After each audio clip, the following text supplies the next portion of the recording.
بسم اللہ الرحمن الرحیم عن جابر رضی اللہ عنہ قال غزوت حبش الخبط وأمر أبو عبيدة فجعنا جوعا شديدا فألقى البحر حوتا ميتا لم نر مثله يقال له العنبر فأكلنا منها نصف شهر فأخذ أبو عبيدة عظما من عظامه فمر الراكب تحته فلما قدمنا ذكرنا للنبي صلى الله عليه وسلم فقال كلوا رزقا أخرجه الله إليكم وأطعمونا إن كان معكم قال فأرسلنا إلى رسول الله صلى الله عليه وسلم منه فأكله رواه البخاری و مسلم۔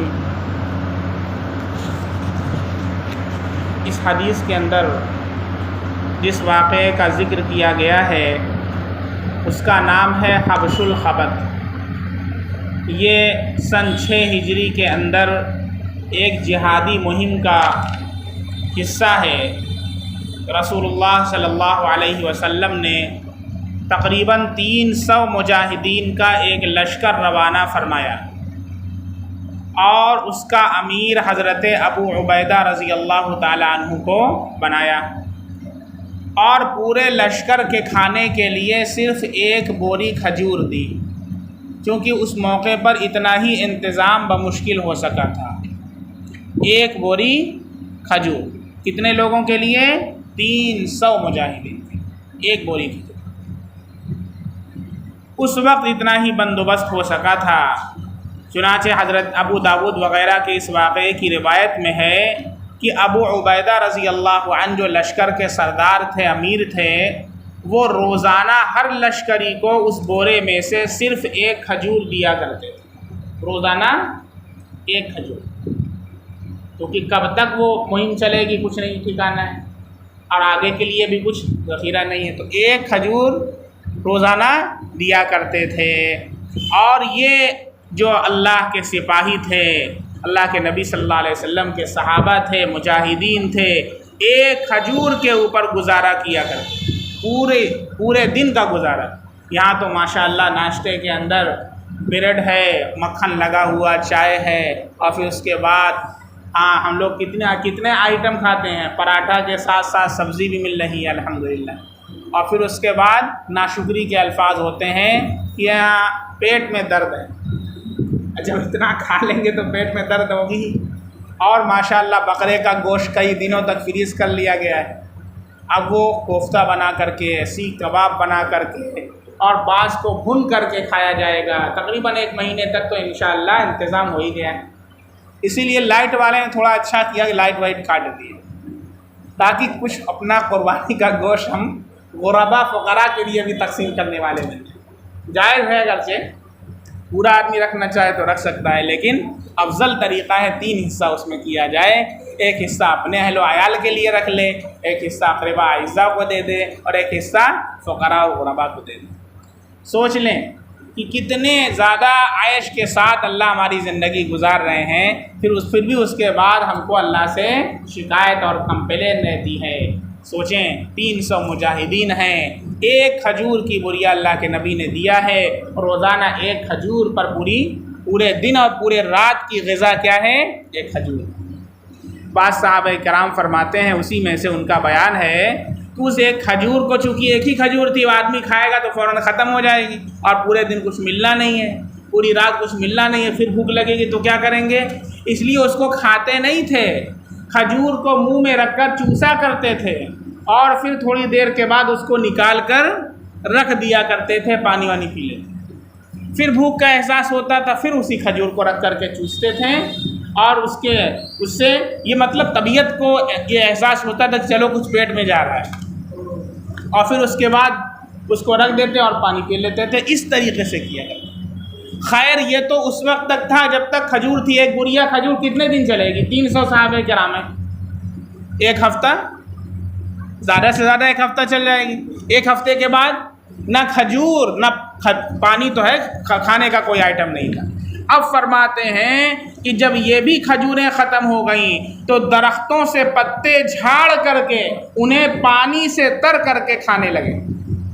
اس کی وجہ سے صحابہ کرام کا خود بیان ہے کہ ہمارے منہ زخمی ہو گئے اور سوج گئے، کچھ تھا ہی نہیں کھانے کے لیے، بھوک لگتی تھی پتے جھاڑ کر کے اس کو پانی میں ڈبو کر کے کھاتے تھے۔ اس طریقے سے اسلام پوری دنیا میں پہنچا ہے۔ آج ماشاء اللہ کولر کی ہوا کے اندر آپ کو یہ حدیث سنائی جا رہی ہے، اس پر بھی ہم سننے کے لیے تیار ہیں۔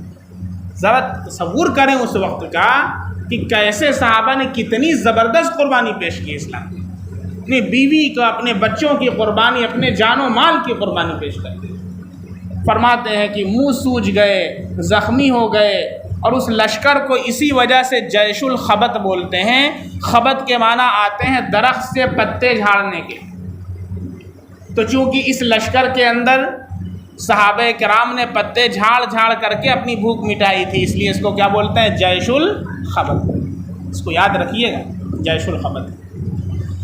اب اللہ کی طرف سے غیبی مدد دیکھیے کیسے آتی ہے۔ اللہ کی طرف سے کھانے کا انتظام ہوتا ہے۔ ادھر یہ صورتحال ہے کہ کھانے کو کچھ نہیں ہے، پتے جھاڑ جھاڑ کر کے کھا رہے ہیں اور زخمی ہو گئے ہیں، منہ سوج گئے ہیں۔ ایسے حال کے اندر اللہ کی طرف سے مدد آتی ہے۔ چنانچہ ابو داود وغیرہ کی روایت کے اندر ہے، حضرت جابر رضی اللہ عنہ کا بیان ہے کہ ہم اسی حال کے اندر تھے اور اپنا سفر جاری کیے ہوئے تھے، جہاں بھوک لگتی درخت کے پتے جھاڑ کر کے کھا لیا کرتے تھے۔ اسی حال میں ہم سمندر کے کنارے اور قریب سے چل رہے تھے۔ وہ ایسا جہاں جانا تھا وہ راستہ سمندر کے کنارے سے جاتا تھا کہ اچانک صحابہ کرام کی نظر پڑی، سامنے ایک ٹیلے کی طرح کوئی چیز تھی۔ ٹیلا سمجھتے ہیں نا؟ ہاں، جو بہت سی جگہوں پر ٹیلا جو ہے اونچی اونچی شکلوں کے اندر ہوتا ہے، تو ایسا لگا کہ کوئی ٹیلا ہے، ٹیلے کی شکل کے اندر ایک پہاڑی سی نظر پڑی۔ ایسا لگتا تھا کہ کوئی چھوٹی سی پہاڑی ہے۔ جب قریب پہنچے تو دیکھا کہ وہ ایک مچھلی ہے۔ کیا ہے وہ؟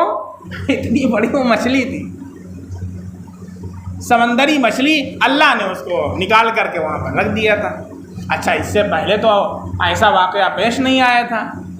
اب وہ سمندری مچھلی ہے، ظاہر سی بات ہے، اب وہ وہاں پڑی ہوئی تھی، تب زندہ تو رہی نہیں ہوگی، پانی سے باہر تھی اور کتنے دن سے پڑی ہے، کیا صورتحال ہے، کھائیں کہ نہ کھائیں۔ یہ شش و پنج کے اندر تھے اور کھانے کے لیے بھی کچھ نہیں تھا۔ تو بہت زیادہ جو لشکر کے امیر تھے، اچھا صحابہ کرام کے اندر اطاعت کا جذبہ دیکھیں کتنا زبردست ہے۔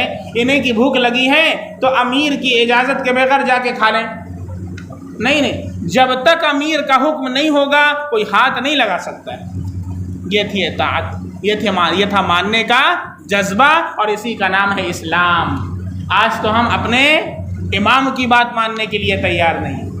دو لوگوں میں بحثیں ہوتی ہیں تو وہ بحثیں لڑائی اور جھگڑے پر ختم ہوتی ہیں، اور بجائے اس کے کہ اس کو ہم جا کر کے کسی جو ہے جانکار سے، اللہ والے سے، کسی مولانا صاحب سے، مفتی صاحب سے پوچھ کر کے آپس میں ہم صلح کر لیں، لیکن اس پر بھی تیار نہیں۔ دو صاحب میں اسی طریقے سے کچھ بحث ہو گئی کسی دینی ٹاپک کے اوپر۔ اچھا، علم نہ ہونے کے باوجود بھی ہماری عادت یہ بن گئی ہے کہ ہم بحث و مباحثہ کرتے رہتے ہیں، اگرچہ اس کے بارے میں ہمیں ذرا سا بھی علم نہیں۔ ابھی میں آپ کو چھوٹی سی ایک مثال دیتا ہوں۔ چاند کا ایک مسئلہ ہے، چاند کا ایک مسئلہ ہے۔ اب چاند کا جو مسئلہ ہے، ہم نے چاند کے بارے میں کیا واقفیت ہم کو یہ بتا دیجیے۔ چاند مان لیجئے نظر نہیں آیا، دو لوگوں نے دیکھ لیا، ایک آدمی نے دیکھ لیا، موسم ابر آلود تھا، غبار آلود تھا، نظر نہیں آیا، اور انہوں نے جا کر کے قاضی صاحب کو شہادت دی اور انہوں نے چاند کے ہونے کا اعلان کر دیا۔ بہت سی جگہوں پر دیکھیے پھر جا کر بحث و مباحثہ شروع ہو جاتا ہے، اور ہر آدمی اپنے اپنے طریقے پر اس کو بیان کرنے لگتے ہیں، جبکہ چاند کے سلسلے میں کافی تفصیلات ہیں۔ ابھی ہمارے ایک دوست ہیں، انہوں نے ایک مقالہ اس کے اوپر لکھا ہے، انہوں نے لکھا ہے چاند کے اوپر۔ اس کے اندر سمجھ لیجئے کہ تقریباً 10 سے زیادہ ٹاپکس، رویت شرعی کسے کہتے ہیں، شرعی رویت کسے کہتے ہیں، ایک تو یہ مسئلہ ہے۔ پھر مسئلہ ہے کہ شہادت کہ کیسے لوگوں کی معتبر ہے، یہ مسئلہ ہے۔ چاند اگر ابر آلود موسم ہو ایسے میں نظر آئے تو کیا مسئلہ ہے، آسمان صاف ہو نظر آئے تو کیا مسئلہ ہے۔ اس سلسلے میں قرآن کریم کی آیات اور کیا احادیث ہیں اللہ کے نبی صلی اللہ علیہ وسلم کی، کسی ایک چیز کا ہمیں علم ہے کچھ؟ لیکن اگر تھوڑی سی بات ہو جائے ہر مسلمان اس کے اوپر بولنے لگتا ہے۔ علم ہی کیا ہے، ہم کو کیا بولنے لگتے ہیں؟ اس لیے قرآن میں کہا گیا اذا تنازعتم، جب تمہارے درمیان اختلاف ہو جائے تو پھر اس کو کہاں لے کر کے آؤ، اللہ اور اس کے رسول کی طرف اور اولی الامر کی طرف۔ فَإِن تَنَازَعْتُمْ فِي شَيْءٍ فَرُدُّوهُ إِلَى اللَّهِ وَالرَّسُولِ إِن كُنتُمْ تُؤْمِنُونَ بِاللَّهِ وَالْيَوْمِ الْآخِرِ۔ اور ایک دوسرے مقام پر کہا گیا اطیعوا اللہ واطیعوا الرسول واولی الامر منکم، یعنی جب اللہ کے نبی صلی اللہ علیہ وسلم تھے تو صحابہ اللہ کے نبی کے پاس لے کر جاتے، اور آپ صلی اللہ علیہ وسلم کے بعد جو اولی الامر ہیں یعنی ذمہ دار ہیں اور ان کو احکام کا علم ہے ان سے پوچھا کرتے تھے۔ تو ہماری بھی یہ عادت ہونی چاہیے کہ ہم کو اگر کسی چیز میں اختلاف ہو جائے تو علماء سے رجوع کر کے جو قرآن حدیث کا حکم ہے اس کے اوپر ہم سب کو راضی ہو جانا چاہیے، نہ جائے کہ ہم لوگ کیا کریں، بحث و مباحثہ کریں۔ چنانچہ اس سلسلے کے اندر بھی یہ ہوا کہ اب کیا کریں، کھائیں کہ نہ کھائیں، اور بھوک بھی لگی ہوئی ہے اور وہ مچھلی اتنی بڑی تھی۔ چنانچہ بہت دن تک جو ہے بہت دیر تک اس سلسلے میں شک ہوا اور بہت دیر تک غور و خوض کیا۔ جو امیر لشکر حضرت ابو عبیدہ تھے انہوں نے بھی اور سارے صحابہ کرام نے کہ کیا کیا جائے کیا کیا جائے۔ بعد میں اللہ نے یہ دل کے اندر ڈالا کہ بھائی ہم لوگ جو نکلے ہوئے ہیں اللہ کے کام کے لیے نکلے ہوئے ہیں اور اللہ کے نبی صلی اللہ علیہ وسلم نے ہمیں بھیجا ہے اور کھانے کے لیے کچھ بھی ہمارے پاس نہیں ہے، اس لیے اللہ تعالیٰ نے یہ ہماری غذا کا سامان غیب سے فراہم کیا ہے۔ پھر اس کے بارے میں انہیں شرح صدر ہو گیا اور سارے صحابہ کو کھانے کا حکم دے دیا۔ اللہ نے اتنی برکت اس میں رکھی کہ 15 دن تک اسے کھاتے رہے، ایک وقت نہیں، 2 وقت نہیں، 1 دن 2 دن نہیں، 15 دن تک، اور دوسری روایت میں ہے 1 مہینے تک۔ دونوں کے اندر کوئی تضاد نہیں ہے، کوئی کنٹراڈکشن نہیں ہے۔ اس لیے اس کی تطبیق علماء نے یہ کی ہے کہ 15 دن تو سفر میں، مطلب وہاں جس مقام پر وہ تھے، اور اس کے بعد وہاں سے جب روانہ ہوئے ہیں تو ساتھ میں لے کر کے روانہ ہوئے اور راستے میں بھی اسے کھاتے رہے۔ اس طریقے سے 1 مہینے تک وہ مچھلی سے صحابہ کرام اپنا پیٹ بھرتے رہے اور اللہ نے ان کی خیر خوراک کا اس طرح انتظام کر دیا۔ اور اس مچھلی کا کیا نام تھا؟ اس مچھلی کا نام تھا عنبر۔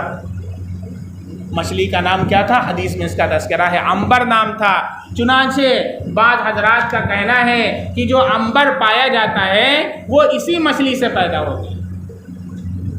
وہ عطر لگاتے ہیں مشک عنبر، ہاں اللہ کی طرف سے غیبی انتظام تھا۔ یہ بھی تو سمجھ لیں کہ ایک معجزہ ہے، اللہ کی طرف سے انتظام ہے۔ تو اللہ تعالیٰ جب کسی چیز کا انتظام کرتے ہیں تو اس کی حفاظت کا بھی انتظام کرتے ہیں۔ اب آگ کے اندر حضرت ابراہیم علیہ السلام کو اللہ نے گل و گلزار بنا دی۔ ہمارے لیے تو آگ اگر تھوڑی سی آگ بھی لگ جائے تو کپڑے کو جلا ڈالے، لیکن اللہ نے حضرت ابراہیم علیہ السلام کے لیے گل و گلزار بنا دیا۔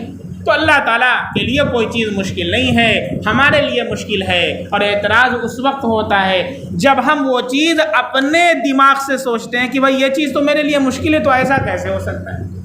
ہم کو یہ سوچنا ہے کہ بھائی اللہ کے لیے مشکل ہے کہ ہمارے لیے مشکل ہے، اور کرنے والا جب اللہ ہے تو اللہ نے اس کا انتظام کر دیا اور صحابہ کرام نے کھایا۔ چنانچہ یہاں آتا ہے کہ پھر وہ کھا کر کے اللہ کے نبی صلی اللہ علیہ وسلم کے پاس پہنچے تو اس کا حصہ بچا ہوا تھا۔ آپ صلی اللہ علیہ وسلم نے کہا کہ بھائی اس کا کچھ حصہ بچا ہے تو میرے پاس بھی لاؤ، مجھے بھی کھلاؤ۔ چنانچہ صحابہ کرام نے وہ لے کر کے آیا، اللہ کے نبی صلی اللہ علیہ وسلم نے بھی اس میں سے نوش فرمایا۔ یہ حدیث ہے۔ کُلُوا رِزْقًا أَخْرَجَهُ اللَّهُ إِلَيْكُمْ، جب اللہ کے نبی سے بتایا تو آپ نے فرمایا کہ کھاؤ یہ ایسا رزق ہے جسے اللہ نے تمہارے لیے بھیجا ہے، اللہ نے تمہارے لیے بھیجا ہے، اس لیے اس کو اللہ تعالیٰ کا تحفہ اور اللہ کا عطیہ سمجھ کر کے کھاؤ۔ پھر کہا اطعمونا ان کان معکم، ہمیں بھی کھلاؤ اگر تمہارے ساتھ ہو۔ چنانچہ آپ کی خدمت میں وہ مچھلی کا جو حصہ بچا تھا پیش کیا گیا، آپ نے اسے تناول فرمایا۔ اس حدیث سے یہ بھی معلوم ہو گیا کہ سمندر کی اتنی بڑی مچھلی جو ظاہر ہے کہ ایک عجیب اور غریب مخلوق معلوم ہوتی ہے ہوگی، یہ حلال ہے اور طیب ہے۔ سمندر کی مچھلی کیا ہے؟ حلال ہے اور طیب ہے، پاک ہے۔ اگر اس کو باہر نکال دیا جائے اور اس کی جان چلی جائے، اگر جان نہ رہے تو بھی وہ حلال ہے۔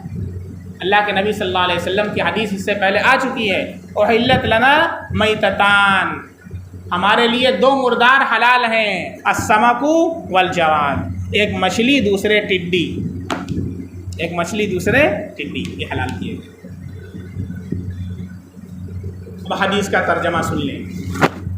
حضرت جابر رضی اللہ عنہ سے روایت ہے کہ میں جیش الخبت کے جہاد میں شریک تھا اور ابو عبیدہ رضی اللہ عنہ اس لشکر کے امیر بنائے گئے تھے۔ خدا غذا کا کچھ سامان نہ ہونے کی وجہ سے اس سفر میں ہم سخت بھوک میں گرفتار ہوئے تو سمندر نے ایک مچھلی پھینکی اور یہ مر چکی تھی۔ ہم نے ایسی یعنی اتنی بڑی مچھلی کبھی نہیں دیکھی تھی، اس کا نام عنبر بتلایا جاتا تھا۔ ہم سب نے یعنی پورے لشکر نے 300 صحابہ کرام نے اس کو آدھے مہینے تک کھایا۔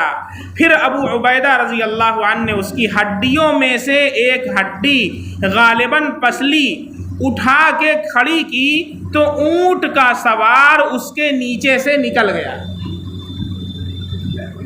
اس مچھلی کی ایک ہڈی حضرت ابو عبیدہ رضی اللہ تعالیٰ، ایسے کھانے کے بعد تو ہڈی رہ گئی تھی نا، اس ہڈی کو ایسے اٹھا کر کے کھڑا کیا تو ایسے ایسے ہڈیاں رہتی ہیں نا، تو اتنی بڑی ہڈی تھی کہ اونٹ پر سوار ہو کے ایک آدمی نکل گیا اور ہڈی کو ٹچ نہیں کیا،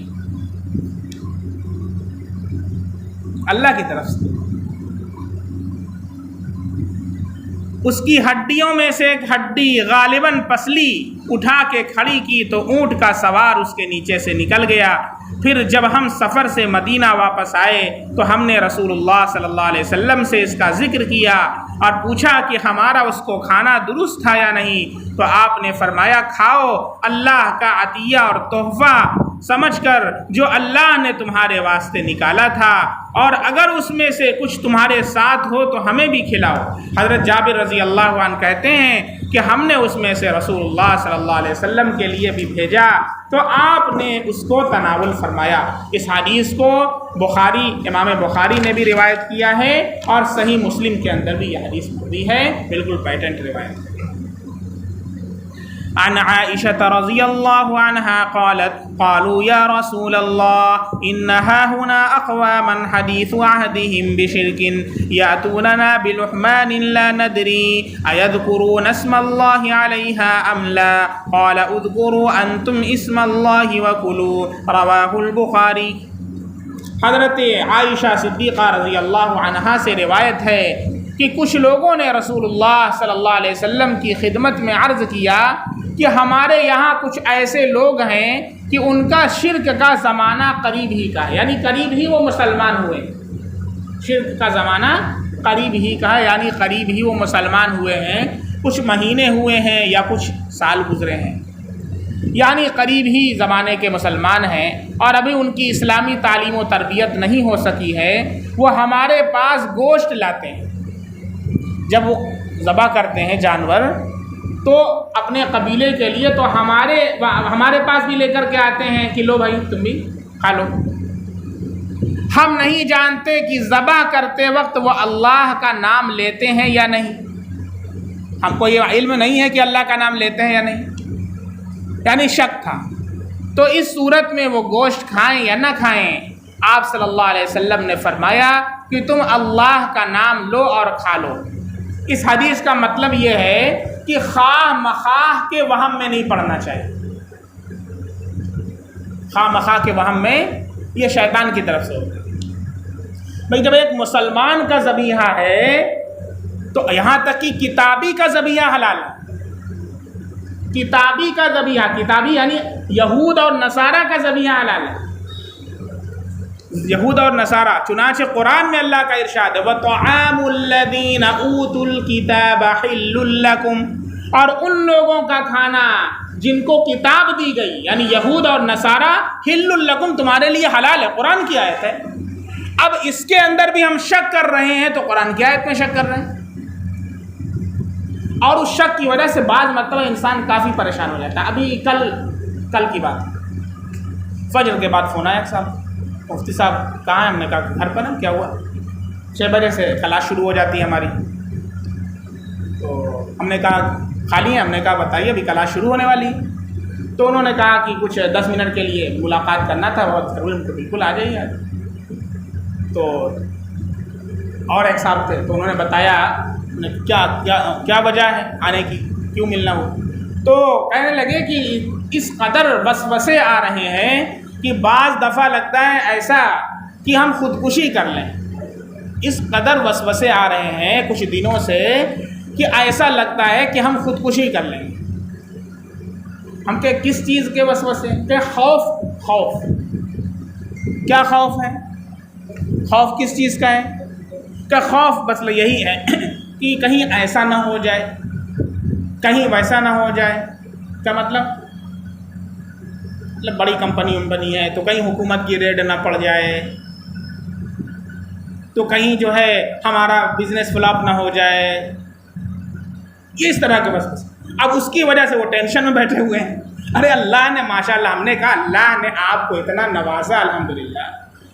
کتنے ایسے لوگ ہیں جو فٹ پاتھ پر سوتے ہیں، کھانے کے لیے کھانا ان کے پاس نہیں. اللہ نے کمپنی آپ کو دی ہے ماشاءاللہ، بڑے ہول سیلر ہیں جونپور کے بڑے آدمی. اللہ کا شکر ادا کیجیے، اور وہی ہوگا جو منظور خدا ہوگا. اس لیے خواہ مخواہ کے وہم میں پڑھ کر کے ایسا ہو گیا تو کیا ہوگا. آدمی کو نیند نہیں آ رہی، نیند کی گولی کھا رہا ہے. ابھی یونیفارم سول کوڈ کا مسئلہ چل رہا ہے، کتنے مسلمان ہیں بیچارے پریشان ہیں. کیا ہوگا؟ انہوں نے کہا وہی ہوگا جو منظور خدا ہوگا. اور کیا ہوگا بھائی؟ اور اس کے علاوہ کچھ ہو سکتا ہے؟ اس لیے مطمئن رہو. اللہ قرآن میں کیا فرماتے ہیں؟ الا ان اولیاء اللہ لا خوف علیہم ولا هم يحزنون. سنو جو اللہ کے ولی ہیں، اللہ کے دوست ہیں، ان پر نہ تو کوئی خوف ہوتا ہے اور نہ ہی کسی چیز کا غم ہوتا ہے. اللہ ان کے دل کو مطمئن کر دیتے ہیں. اطمینان کی دبیس چادر اللہ ڈال دیتے ہیں، آج سے رہتے ہیں. کوئی ان کو غم نہیں ہوتا، نہ آئندہ کسی چیز کا خوف ہوتا ہے. اور اگر کبھی ایسا ہو جائے وساوس آئیں تو اس کے لیے ایک دعا اللہ کے نبی صلی اللہ علیہ وسلم کی بتائی ہوئی ہے، بہت مجرب دعا ہے. اللہم الہمنی رشدی واعذنی من شر نفسی. چھوٹی سی دعا ہے، اللہم الہمنی رشدی واعذنی من شر نفسی. اس کو ہم پڑھا کریں اگر کوئی ایسا ہو کہ اس کو وساوس آئیں. اسی طریقے سے 2 صورتیں قرآن میں ہیں، سورہ فلق اور سورہ ناس، جسے معوذتین کہتے ہیں. اس میں تو خود ہے الذی یوسوس فی صدور الناس، وسوسے کا اس میں ذکر ہے. تو اللہ تعالیٰ شیطانی وساوس سے، نفس کے مکر و فریب سے ہماری حفاظت فرمائیں گے. اور سورہ الم نشرح پڑھ کر کے اپنے دل کے اوپر دم کر لیں. ابھی انیسی صاحب کو دیکھیے، صاحبزادے حیدر بھائی کی 3-4 دن ہوا بیچارہ، اکثر ہم سے بات کرتا ہے. تو وہ کہے کہ بس گھبراہٹ سی ہو رہی ہے، بے چینی سے ہو رہی ہے، کیا کریں. تو ہم نے ان کو بتایا الحمدللہ. اور اللہ کے کلام میں اتنی طاقت ہے کہ اللہ تعالیٰ اس کے ذریعے سے اطمینان قلب عطا کر دیتے. جہاں نیند کی گولیاں کھانے سے انسان کو نیند نہیں آتی ہے، اللہ کے کلام سے اس کے اوپر اثر ہوتا ہے اور اس کو نیند آ جاتی ہے. ایک ایسی صاحب تھے بزنس میں اتنا لگے ہوئے تھے کہ بیت الخلاء میں بھی فون لگوائے ہوئے. وہ بیت الخلاء کرنے جاتے، اس میں بھی ٹوین ہلو السلام علیکم، ارے خیریت ہے، ارے بھائی بیت الخلاء کرو، ارے بات تو سن لو، وہ مال آ رہا ہے نا اس کو پک اپ کروا لو. ارے بھائی کھانا کھانے کی فرصت نہیں، بہت پریشان، نیند نہیں، بیچاری نیند کی گولیاں لے رہے ہیں. ان کے پاس یہ تبلیغ والے بیچارے پہنچ گئے، کہنے لگے چلو. کہ کہاں چلیں؟ کہ اللہ کے گھر میں چلو. کہ اللہ کے گھر میں؟ ارے بیت الخلاء میں فون لگا ہوا ہے، 2 منٹ کی چھٹی نہیں ہے، تم کہہ رہے اللہ کے گھر میں چلو. کیا فائدہ ہوگا کہ اللہ اطمینان اور سکون عطا فرمائیں. کریں اطمینان و سکون کے لیے تو میں نیند کی گولیاں کھا رہا ہوں، مجھے نیند نہیں آتی ہے، تم کہہ رہے ہو اللہ کے گھر میں چلو اطمینان و سکون۔ کہہ رہے چل کر کے تو آپ دیکھیں کہ ابھی ٹائم نہیں ہے، 1 ہفتے کے بعد ملنا تو میں 5 منٹ کا وقت دوں گا۔ کہ ٹھیک ہے 5 ہی منٹ کا دوں۔ یہ بیچارے جب لگ جاتے ہیں تو لگ جاتے ہیں، 5 ہی منٹ کا دیجیے تو کہ ٹھیک ہے 1 ہفتے کے بعد پھر یہ لوگ پہنچ گئے کہ آپ نے کہا تھا 5 منٹ کا وقت 1 ہفتے کے بعد دیں گے۔ اس نے بھی سوچا کہ لاؤ دے ہی دیتے ہیں، بیچارے لوگ اتنے دن کے بعد پھر آئے ہوئے ہیں، کہاں چلنا ہے؟ کہ یہی قریب کی مسجد میں اللہ اور اس کے رسول کا تذکرہ ہو رہا ہے، چلنا ہے۔ اب وہ بیچارہ آیا بیٹھا، اور جیسے ہی بیٹھا ہے کچھ اللہ کے نبی صلی اللہ علیہ وسلم کی حدیث آئی، اللہ کا کلام آیا، سو گیا، نیند آ گئی اس کو۔ 1-2 گھنٹہ سوتا رہا وہ اس کو، اور امیر صاحب نے منع کر دیا بھائی جگاؤ نہ اسے سونے میں۔ جب سو کر کے اٹھائے تو چکمکا کر کے ادھر دیکھ رہا، کہاں ہے بھائی؟ دیکھ رہا مسجد کے اندر ہے۔ لوگوں نے بتایا کہ آپ کو ہم لوگ گئے تھے بلانے، آپ 5 منٹ کے لیے آئے تھے نا؟ کہ ہاں 5 منٹ کے لیے آئے تھے۔ کتنا بج رہا ہے؟ کہا کہ آپ کو نیند آ گئی۔ اتنا متاثر ہوا کہ اس نے اپنا سب کچھ جو ہے اللہ کے راستے کے لیے قربان۔ اللہ نے اس کے اندر سکون رکھا ہے، جتنا آپ کو یہاں پر سکون، ابھی باہر نکل کے آپ دیکھیے بے چینی شروع، یہ جانا ہے وہاں جانا، یہ کرنا وہ کرنا۔ ابھی دیکھیے اللہ کے گھر میں اللہ نے کتنا سکون عطا فرمایا۔ فری کے اندر یہ چیز اللہ کے گھر میں ملتی ہے، جس کے لیے لوگ ابھی بڑے بڑے ملکوں کے اندر آپ جائیں، ابھی تو سیوسائڈ کی مشین آ چکی ہے، باقاعدہ ابھی سیوسائڈ کی مشین آ چکی ہے یورپ کے اندر۔ کسی کو خودکشی کرنا ہو تو آپ جائیں باقاعدہ، اور مشین میں آپ کو ڈالیں گے، اور 5 منٹ کے اندر آپ مر جائیں گے۔ جا رہے ہیں لوگ خودکشی کرنے، لائن لگی ہوئی ہے وہاں پہ، خودکشی کرنے کے لیے لائن لگی ہوئی ہے۔ اتنا لوگ پریشان ہو چکے ہیں، مت سوچئے پیسہ سب کچھ ہے، اصل چیز سکون ہے۔ پیسے سے کیا ہوگا؟ پیسہ اتنا اللہ نے دیا، سکون ہی نہیں ہے زندگی کے اندر، تو وہ سوسائڈ کر رہے ہیں۔ اللہ رب العزت نے فری کے اندر سکون عطا فرمایا ہے، لیکن ہم لوگ اس کی قدر نہیں کرتے ہیں۔ اللہ کا شکر ادا کیجیے۔ الا بذکر اللہ تطمئن القلوب، اللہ کا ارشاد ہے، سن لو اللہ کے ذکر ہی سے دلوں کو اطمینان ہوتا ہے۔ تم لاکھ دوائیاں کھا لو، اس سے اطمینان نہیں ہونے والا، اللہ کے ذکر سے دلوں کو اطمینان ہوتا ہے۔ تو اس حدیث میں جو یہ کہا گیا، اس کا مطلب یہ ہے کہ بلا وجہ کے وہم میں نہیں پڑنا چاہیے، ٹھیک ہے؟ مسلمان کا ذبیحہ ہے، اہل کتاب کا ذبیحہ بھی حلال ہے، تو بلا وجہ کے وہم کے اندر، ورنہ پھر انسان بہت پریشان ہو جاتا ہے۔ اس لیے اس کے بلا وجہ کے شک و شبہ میں نہ پڑے۔ عن قبیصة بن حلب عن أبيه قال سألت النبي صلى الله عليه وسلم عن طعام النصارى فقال لا يتخلجن في صدرك طعام ضارعت فيه النصرانية رواه الترمذي۔ حضرت قبیصہ ابن حلب اپنے والد حلب سے روایت کرتے ہیں کہ میں نے رسول اللہ صلی اللہ علیہ وسلم سے نصارہ کا کھانا کھانے کے بارے میں سوال کیا۔ وہی وہم والا مسئلہ ہے، بہت سے لوگوں کو بیماری ہوتی ہے وہم کی، اور اس کی وجہ سے ان کی زندگی دوبر ہو جاتی ہے، پریشان ہو جاتے ہیں بالکل۔ اب بعض حضرات کو شک کی بیماری پیدا ہو جاتی ہے۔ اس سے پہلے میں نے بتایا ہے، ایک صاحب تھے، ہم وہاں پڑھتے تھے سہارنپور میں، تو وہاں ایک صاحب تھے، ان کو ایسی شک کی بیماری تھی کہ استنجا کرنا ہوتا تو کم سے کم 5 بالٹی پانی چاہیے۔ واقعی ہم لوگوں نے اپنی آنکھوں سے دیکھا، باقاعدہ بالٹی اور مگ لے کر کے استنجا کرنا چاہتے تھے۔ کوئی استنجا خانہ تھا، بغل میں غسل خانہ تھا، استنجا کا پہلے تو جانے سے پہلے 1 بالٹی پانی بھرتے، استنجے خانے کے پوری دیوار دھلتے کہ کہیں وہاں چھٹا نہ لگا ہو، کہیں ہمارے کپڑے میں نہ لگ جائے۔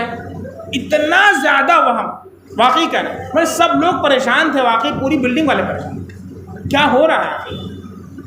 اب ظاہر سے اتنا وقت لگا ہے، اب کسی اور کو استنجا لگے گا تو اس کو کتنا ٹائم، اور جب تک ان کا نہیں ہوگا تب تک آپ کو ویٹ کرنا ہے، لائن لگائے رہیے، لائن لگائے رہیے آپ۔ تو اس لیے اگر کوئی آتے سمجھ جائے تو فلاں صاحب استنجے میں گئے تو کہتے ٹھیک ہے ہم دوسری بلڈنگ والے استنجے خانے میں چلے جا رہے ہیں، اس لیے کہ وہاں آئیں گے 10-15 منٹ لگے گا، یہاں تو آدھے گھنٹے زیادہ چلا جائے گا میرا، اس لیے بس پتہ چلتے ہی وہاں کوئی رکتا ہی نہیں تھا، فوراً نکل لیتا تھا۔ اور پھر اس کے بعد باقاعدہ غسل، استنجے کے بعد کہیں چھینٹا نہ آ گیا ہو، پورا کپڑا چینج. اللہ کی بات، یہ وہم کی جو بیماری ہوتی ہے بہت خطرناک بیماری ہوتی ہے، انسان کی زندگی تو اوپر ہو جاتی ہے اور اہلیہ اور پریشان ہو جائے گی. جب شادی شدہ آدمی ہو تو پھر کتنی پریشانی، گھر کے بچوں اہل و عیال کو کتنی پریشانی ہوگی. تو ایک صحابی تھے، انہوں نے سوال کیا نصارہ کے کھانے کے بارے میں، نصارہ کرسچنس، کہ وہ کوئی کھانا دیں تو ان کا کھانا جائز ہے یا نہیں کھا سکتے ہیں کہ نہیں کھا سکتے ہیں. آپ صلی اللہ علیہ وسلم نے فرمایا کہ اس کے کھانے کے بارے میں تمہارے دل میں کوئی خلجان نہیں ہونا چاہیے، تم اس تنگ نظری اور بیجا شدت پسندی میں طریقہ نصرانیت سے مشابہ ہو گئے. کیا مطلب؟ یہ حلب تائی جو تھے پہلے خود نصرانی تھے، عیسائی تھے، انہوں نے اسلام قبول کیا تھا تو پہلے وہ نصرانی رہ چکے تھے، عیسائی رہ چکے تھے. جب ایمان قبول کیا تو ان کے کھانے اور ان کے ذبیحے کے کھانے کے بارے میں انہیں شک ہوتا رہتا تھا. اب کوئی ان کا نصرانی بہت سے لوگ دوست ہیں، اب وہ ذبیحہ کرتے تو ان کو لا کے گوشت دیتے تو یہ بہت شک میں رہتے، کھائیں کہ نہ کھائیں، کھائیں کہ نہ کھائیں، کھائیں کہ نہ کھائیں. اللہ کے نبی صلی اللہ علیہ وسلم سے پوچھ رہے ہیں کھائیں کہ نہ کھائیں. تو آپ صلی اللہ علیہ وسلم نے اسی بات پر ان سے فرمایا کہ بھائی جب قرآن میں اللہ نے کہا ہے وَطَعَامُ الَّذِينَ أُوتُوا الْكِتَابَ حِلٌّ لَكُمْ، اہل کتاب کا کھانا تمہارے لیے حلال ہے، پھر اتنا زیادہ تم کیوں تردد میں پڑے ہو؟ کیا قرآن کے اوپر تم کو یقین نہیں ہے؟ قرآن کی آیت میں شک ہے، اس لیے تردد تم کو نہیں ہونا چاہیے، خلجان جو ہو رہا نہیں ہونا چاہیے. پھر اللہ کے نبی نے ایک جملہ فرمایا زارات فیہ النصرانیہ، یعنی تم اس تنگ نظری اور بیجا شدت پسندی میں طریقہ نصرانیت سے مشابہ ہو گئے ہو. کیا مطلب؟ جو نصرانیت کے نصرانی پادری ہوا کرتے تھے وہ کسی اور کا ذبیحہ نہیں کھاتے تھے، وہ اپنے ہی ذبیحہ کھاتے تھے.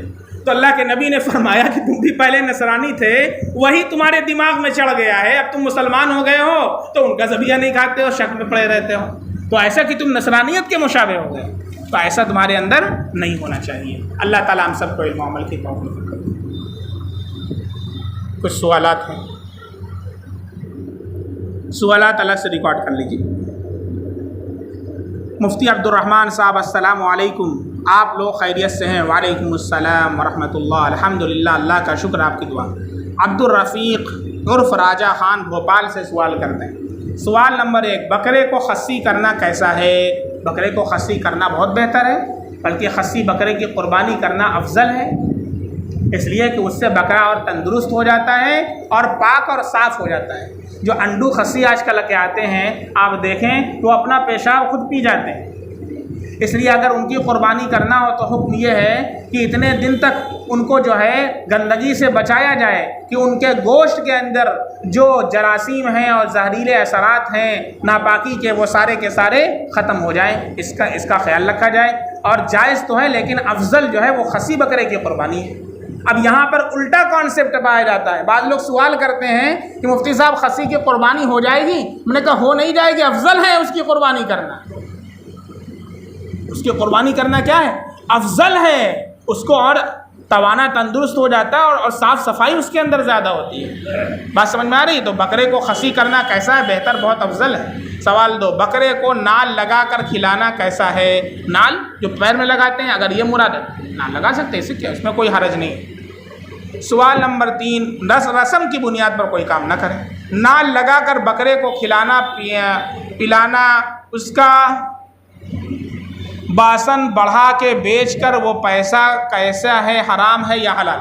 جو بکرا آپ نے قربانی کی نیت سے لے لیا ہے تو پھر اس کے دودھ کو، اس کا دودھ ہوتا ہے اس سے نفع حاصل نہیں کر سکتے.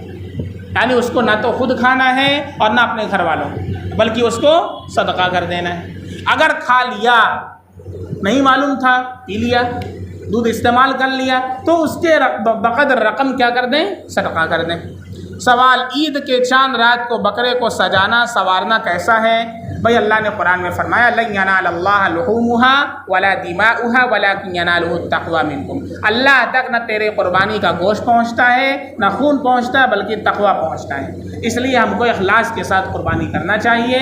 جو فیشن بنا ہوا ہے بکرے کو سجانا اور بکرے کو محلے میں گھمانا اور برفی نوٹ میں لپیٹ کر کے برفی کھلانا، یہ ساری چیزیں ایسی ہیں جو ریا اور شہرت اور ناموری کے اندر آتی ہیں. اس سے اخلاص کے ضائع ہونے کا قوی امکان ہے، اس لیے اس سے احتراز کرنا چاہیے. السلام علیکم. مفتی صاحب شیعہ کے یہاں دعوت کھانا کیسا ہے؟ میرا ایک دوست ہے، اس کے ساتھ شیعہ لوگ رہتے ہیں جو کہ اپنا کھانا شیئر کرتے ہیں، تو کیا اس کا کھانا کھا سکتے ہیں یا نہیں؟ فیضان انصاری مچھلی شہر جونپور سے سوال کرتے ہیں. بھائی جائز تو ہے، البتہ ذبیحہ نہیں کھانا چاہیے ان کا. سمجھ رہے ہیں نا؟ بکرا ذبح کر کے لائے ہیں، گوشت پکا کر کے، تو اس سے اعتراض کرنا چاہیے. اس لیے کہ شیعوں کے اندر سوائے ایک فرقے کے بقیہ سارے فرقوں کے بارے میں اسلام سے خارج ہونے کا فتویٰ ہے. وہ کون سا ہے؟ زیدیہ فرقہ. اکثر جو یہ پائے جاتے ہیں وہ اثنا عشریہ فرقے کو ہوتے ہیں. اثنا عشریہ فرقہ بہت خطرناک ہے. اس کے جو عقائد ہیں وہ شرکیہ عقائد ہیں. صحابہ کرام کے بارے میں مرتد ہونے کا عقیدہ یہ رکھتے ہیں، قرآن کریم کے بدل جانے کا عقیدہ یہ رکھتے ہیں، امامت کا عقیدہ یہ رکھتے ہیں. امامت کا عقیدہ جانتے ہیں؟ یعنی امام جو ہوتا ہے وہ نبی سے بڑھ کر کے ہوتا ہے. 12 امام ان کے نزدیک ہیں. پوری تفصیل میں نے بیان کیا، جا کر کے اس کو سن لیجیے، یہاں پر تفصیل نہیں کرنا ہے. تو یہ سارے عقائد ایسے ہیں کہ ان میں سے ایک عقیدہ بھی انسان کو اسلام سے خارج کر دینے والا ہے، اور جو اسلام سے خارج ہو گیا تو پھر اس کی قربانی درست نہیں ہے، حتیٰ کہ وہ پھر سے توبہ کر کے مسلمان ہو. اس لیے بہتر تو یہی کہ آپ احتیاط کریں. احتیاط کرنا بہرحال بہتر ہے، لیکن ایسی کنڈیشن اگر ہو تو ذبیحہ گوشت وغیرہ نہ ہو، یعنی ویجیٹیرین ہو سامان، تو اس کو کھا سکتے ہیں، جائز ہے، جبکہ آپ کو اعتماد کامل ہو. بعض جگہوں پر یہ بھی لکھا ہوا ہے کہ ان کے نزدیک جو ہے وہ کسی سنی کو تکلیف پہنچانا حج کے برابر ثواب رکھتا ہے، تو اس لیے بعض مرتبہ نجاست ملا کر کے وہ کھلاتے ہیں. مجھے یقین اس کے اوپر نہیں ہو رہا تھا. ہمارے بغل میں ایک یوسف دادا رہتے تھے، ان کا انتقال ہو گیا، تو ان کا ایک شیعہ صاحب تو بہت اچھے دوست ہیں، ان کے جنازے میں وہ شریک ہوئے تھے. ان کے گھر کے اندر بھی باقاعدہ غسل وغیرہ دیا جا رہا تھا. اس کے اندر انہوں نے خود مجھ سے بتایا کہ میں بتا نہیں سکتا، جب ان کو غسل دیا جاتا اس کا پانی جمع کرتے، سیک کے اندر وہ لگا کر کے، روئی لگا کر کے پاخانے کے مقام کے اندر ڈال کر کے اس کو نکالتے. انہوں نے خود دیکھا ہے اس وقت، اور اس کو جمع کرتا ہے. میں نے کہا کیوں جمع کرتے ہیں؟ تو میں پڑھتا تھا، چھوٹا سا تھا، تو انہوں نے یہی بتایا کہ وہ کسی سنی کو اگر اس کا چھڑک کر کے کھلا دیں تو ان کو ایک حج کے برابر ثواب ملتا ہے. تکلیف پہنچانے سے حج کے برابر ثواب ملتا ہے. خیر یہ تو کتابوں میں تو میں نے پڑھا ہی تھا، لیکن ایک صاحب سے اس کی تصدیق بھی ہو گئی. لیکن احتیاط کرنا بہتر ہے.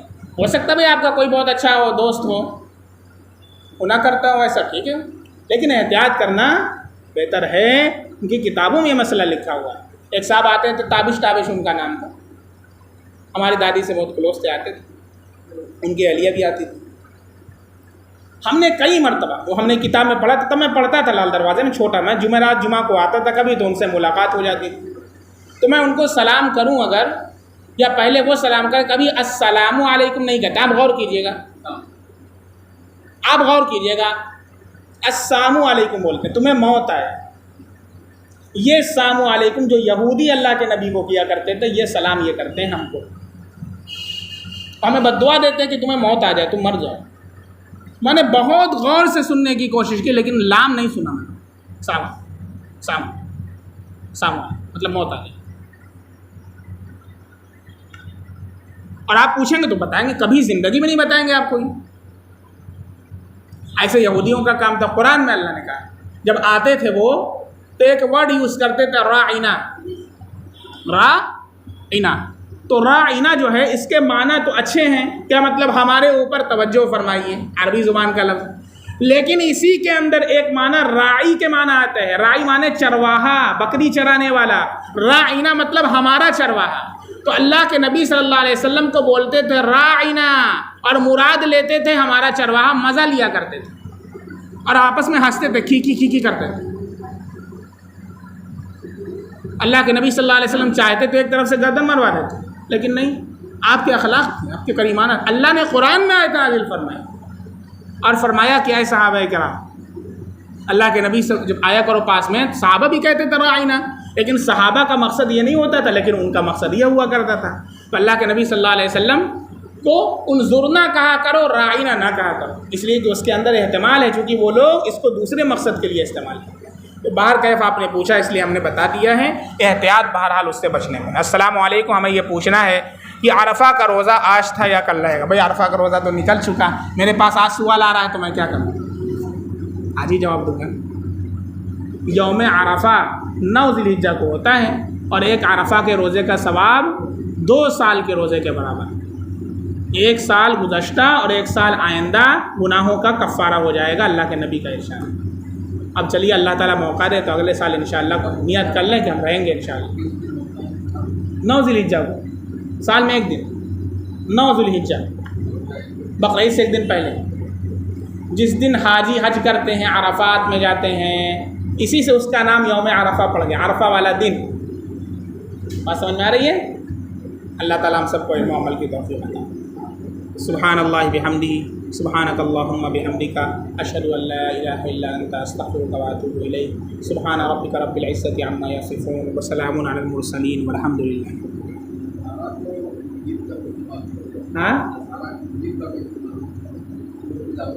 نہیں، آج کل کے جو نصارہ ہیں ان کا حکم وہ نصارہ والا نہیں، ان کے یہاں بھی خنزیر حرام ہے، ان کے یہاں بھی خنزیر حرام ہے۔ تو پہلے جو نصارہ تھے وہ اپنے مذہب پر قائم تھے، لیکن آج کل کے جو یہود نصارہ ہیں ان کا ذبیحہ حرام ہے، ان کا ذبیحہ حلال نہیں ہے۔ یہ اس وقت کے بارے میں تھا، نہیں، اس زمانے کے اندر جتنے بھی یہود اور نصارہ ہیں وہ صرف نام کے ہیں، ان ساروں کا حکم کافروں کا حکم، جیسے ان کا ذبیحہ حرام ایسے ان کا ذبیحہ حرام، کیونکہ ان کے عقائد سب چینج ہو گئے، شرکیہ عقیدہ سب رکھتے ہیں۔ دیکھ لیے دادا موجود ہیں، وہ ہم کو یوسف دادا نے بتایا تھا، آج دادا یہ بتا رہے ہیں۔